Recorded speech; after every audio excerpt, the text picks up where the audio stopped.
Good afternoon. My name is Candy Gossett Shoemaker, and I'm here with two of our customers from Stone Coast Fund Services. I am a Customer Success Director in North America.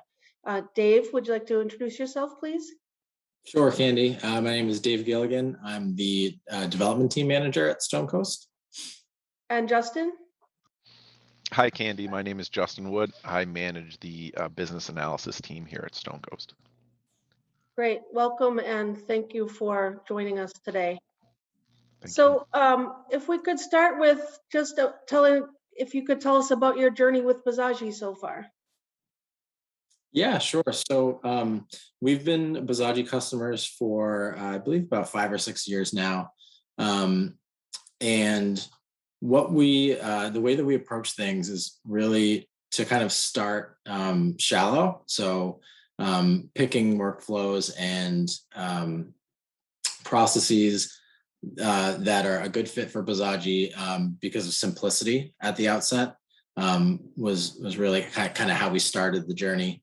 It was originally brought in as an operations tool. So our product champion, if you will, was the head of operations who had used workflow tools at prior firms. And so he was really the one that was pushing for this. And so we brought it in to help with operations for those reasons. But,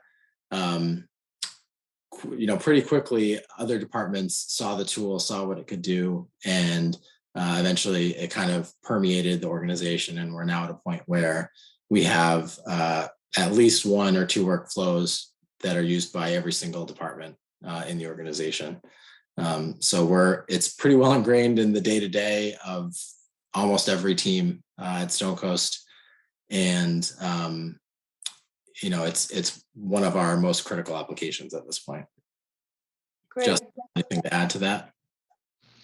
Yeah, sure. So like Dave alluded to, we are in year 5 or 6 now with Bizagi. And when we first started out, it was very much, standing up simple, shallow processes. But now having had the tool for 5 years, what we're seeing is a bigger desire to go deeper and integrate with our existing sort of custom application stack, if you will. So a lot of the initial work the first few years was setting up user adoption, getting some processes understood both on operations and on the technology side. And now as we are sort of more mature in our Bizagi journey, we're definitely focused on much more deeper type of integrations with our existing stack. So we're definitely navigating that journey now. So as Dave mentioned, it's so present now in our normal stack that we have no choice but to focus on, continue to expand and broaden its use across the firm. So we're definitely going deeper than we were when we first started. Great, thank you both. Given how widely used the application is across all of your groups across the company, have you noticed any differences in how you use Bizagi given the current state of the pandemic? Yeah, it's a great question, Candy. So we actually, I think we're very fortunate to be really well positioned to change our working model.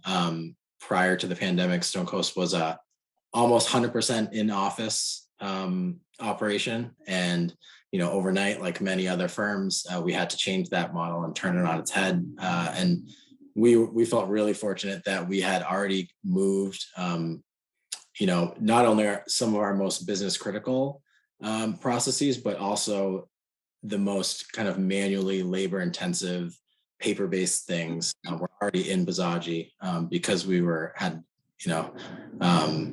started using the tool years ago. So that positioned us really well.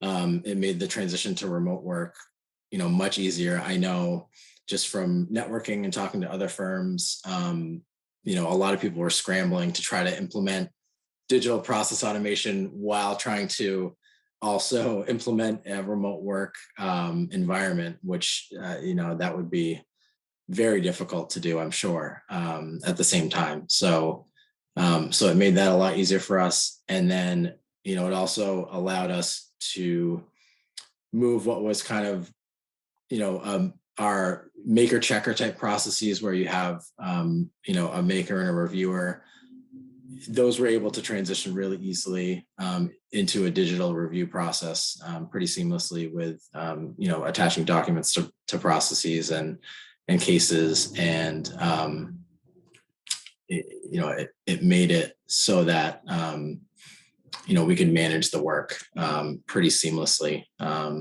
And Justin, you have some anecdotes on the how that was worked too. Yeah, absolutely.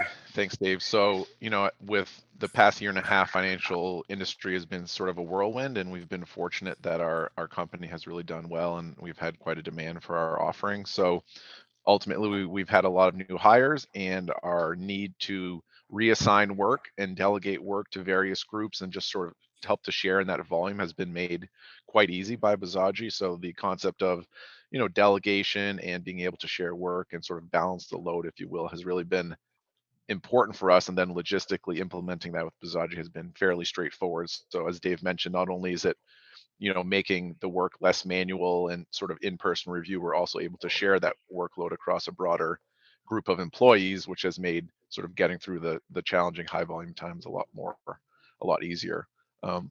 So that's been a really nice piece, having Bizagi as the workflow tool. And the second piece is at Stonecoast, we've invested pretty heavily on the reporting side of Bizagi. So we've actually built integration to Microsoft's Power BI for more of an aggregated reporting offering. And what's been nice is, as a manager, you can open up your Power BI dashboard and you can see all the Bizagi work in flight. You can see who it's assigned to. Is it aging? Is it timed correctly? So just having that type of transparency and visibility allows a manager, even a fully remote environment, to really have a great understanding of where work stands and where transactionally based heavily. So it's important for us to know that things are on time or not aging. So that not only just the ability to reassign, as I mentioned earlier, but the ability to see work in flight in real time has been really, really revolutionary for us, and Bizagi's helped enable that. Great, thank you. I know it's been a while since you started up, but if you were to give advice to other customers who are just getting started with Bizagi, or if you were to think back and say, I wish I had known this when I started up with Bizagi, what advice would you provide to other customers who are getting started? Yeah, definitely. We've learned a lot of lessons the hard way, you could say, along the way. Made plenty of mistakes, but learned from them too. So the biggest one, I think, that I mentioned kind of at the beginning was the idea of starting simple. So starting with basic smaller workflows, just to get familiar with the tool, familiar with the right way to implement things. We didn't do that. We actually, the first workflow that we designed is still to date one of our more complex ones. It took a long time to get it built and kind of up and running. And it was bumpy for sure. So we learned that lesson the hard way. But after that one, we kind of switched gears and started working on simpler ones, and that really allowed us to kind of get familiar with it, get users familiar with it, and build out from there. The other thing too is to take an iterative approach. So don't try to build 100% on your first go around. Get something out that's workable, get feedback, and then lather, rinse, repeat.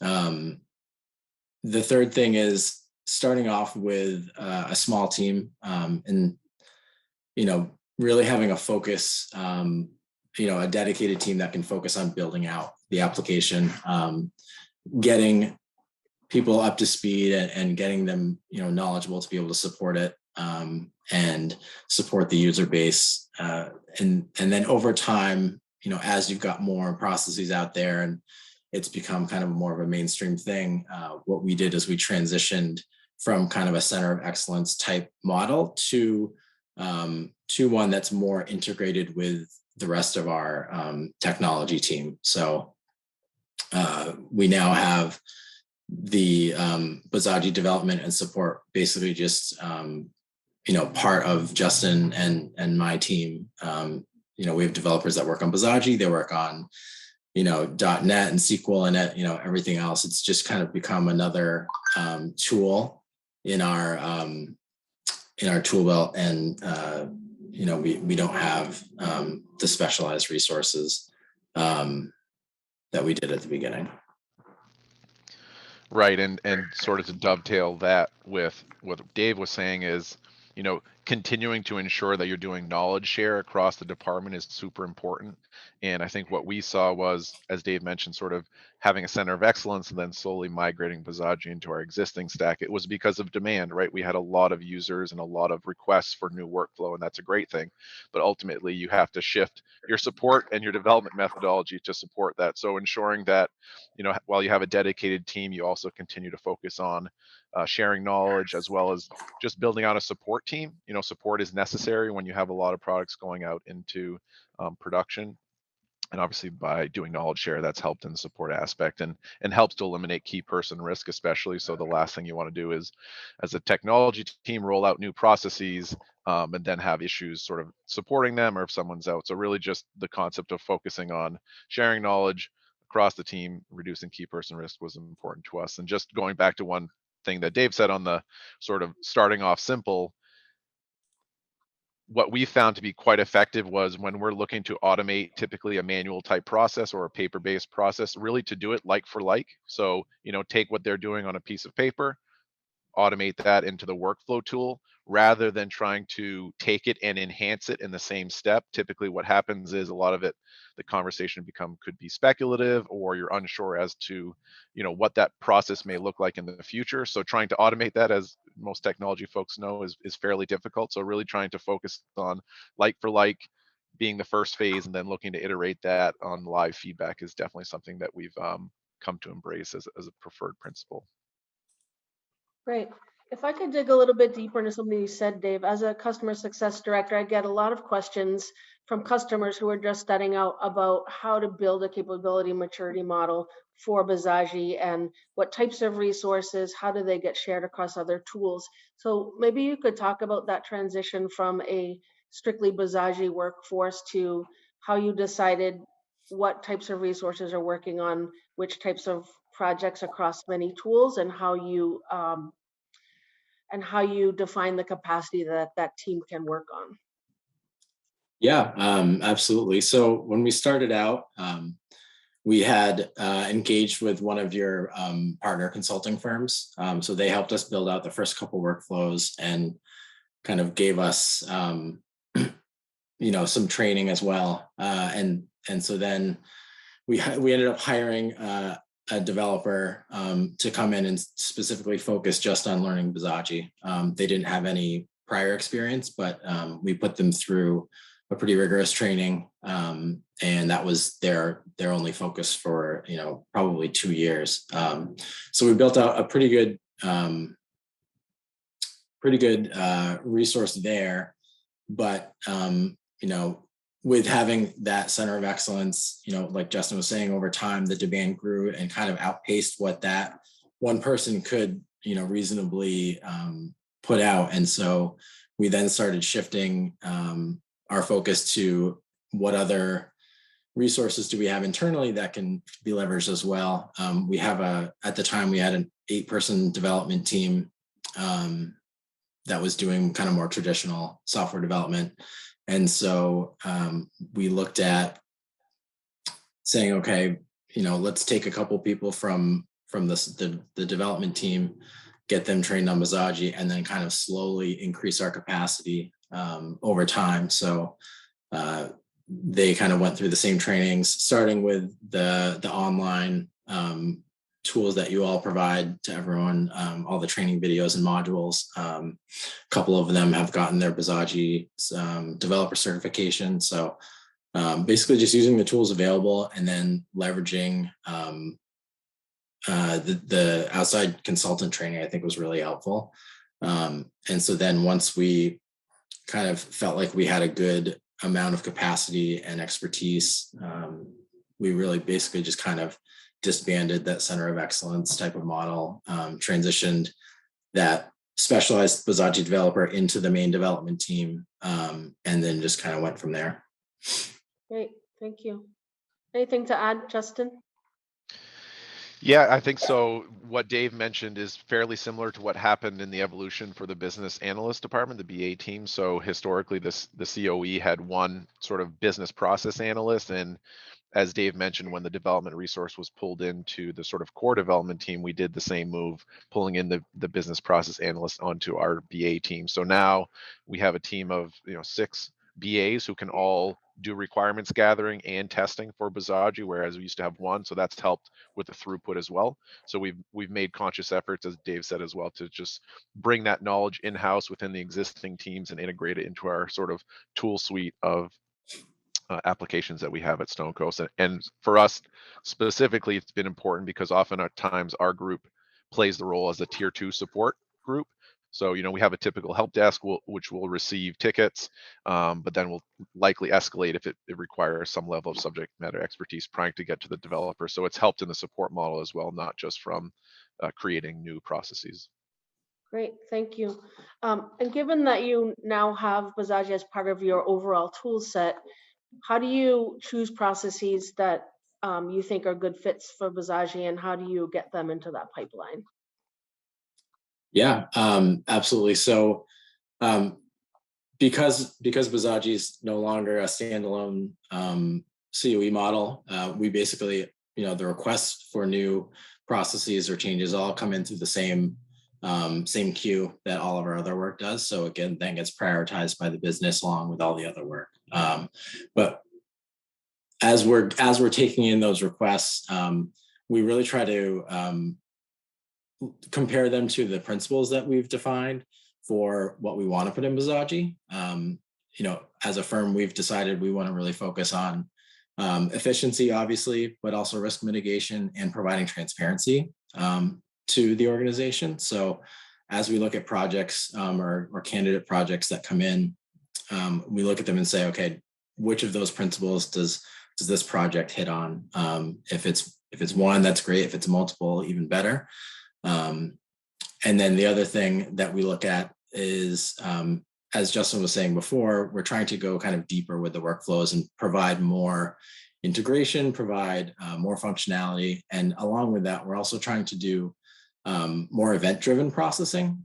So looking to reduce the manual touches that a person would have to move a case along, taking things that as we were building out shallow workflows may have been, a manual data entry capture that, was already in another system, but we just didn't, we didn't build the integration right away. Looking at, okay, how can we get that data to flow through from one system to another and have that data kind of push the case on to the next task or have it routed to the right person based on, how work is assigned and things like that. Yeah, and on my side, Candy, with the BA group, we really foster and try to continually improve our relationship with the business folks. Having a strong relationship and a really good understanding of their pain points and their challenges allows us to really focus on workflows that would add the most value. So we, as a BA team and Dave's team as well, really focus on having a great sort of equal partnership with the business and trying to determine what work makes sense to put in Bizagi. And they've been really great about, this doesn't make sense or it does make sense. And I think one thing that I sort of mentioned earlier, but we really do push on is not putting undefined processes into Bizagi. If there's something that could conceivably be a great workflow down the road, we push for sort of a manual review of it for a couple months, get the kinks out, and then really try to put it into the automation pipeline. So ensuring that the process is well defined typically leads to a higher level of success on the product side. And as Dave mentioned, our desire to go deeper and integrate into our existing stack, one thing that we've really tried to focus on is our time spent going back into existing processes and refining those and making them more event driven or more automated. Is that more going to be more valuable to the firm than building out new processes that may be less volume and more focused on risk and or transparency? So having been with the app now for, like we said, 5 or 6 years, we really try to take a thoughtful approach on, hey, where's our efforts best spent? Perhaps it is on just going back through some of our more voluminous processes and making those tweaks. They'll have a bigger impact to the firm. So there's a lot that goes into, sort of deciding between us and operations what to focus on next, but having principles, as Dave outlined, helps remove some of that subjectivity around what to pick, and that's been pretty effective for us. Great. Could you talk more about that, Justin, about how you decide whether it's more valuable or you're going to get more ROI out of digging deeper into something that's existing and maybe enhancing it versus looking at a brand new process and putting a brand new process into Bizagi? Yeah, sure. So for us, we focus a lot on the department too, so we have a fairly large operations department with, we're a 200-person firm, so operations probably makes up over half of that, more than half likely. And making a tweak on a process that 100 or 150 people use on a daily basis could be much more valuable than a team of 10 who only have 10 or 20 transactions monthly or even semi-annually. So we try to be as objective as possible with trying to get data saying, what's the effort going into this fix, and then ultimately what is the value coming out of it. And it doesn't tell the whole story, of course. You can't always put a value on risk mitigation or transparency. It's not all efficiency based, especially as you start to get deeper into processes. But we try to take as objective sort of, and if we can, a data driven lens on, here's the effort we're going to be putting in to make these enhancements, and ultimately what does it result in value for the firm. Great. Thank you for that. Sure. So final question, any other valuable lessons you've learned since you've been using Bizagi that you think would be helpful to the community? Yeah, so I don't know if this is Bizagi specific or not, but I think we've learned, especially with Bizagi, don't try to make it do things that it's not supposed to do. I think that lesson kind of applies to any technology, but specifically with Bizagi, I think it's really easy to see see its capability and how kind of open it is. Because of that, it's easy to say, oh, well, it can solve for this thing that we're trying to do, or it can do this, functionality, and just having a principled approach to how you're going to use the tool, I think is important to kind of keep guardrails on yourself, and not have it kind of drift off into trying to be, don't try to make it a CRM system, and don't try to make it, all these other things that it's not. Look at what it does well, and really kind of focus on that. Great. That's great advice. Justin?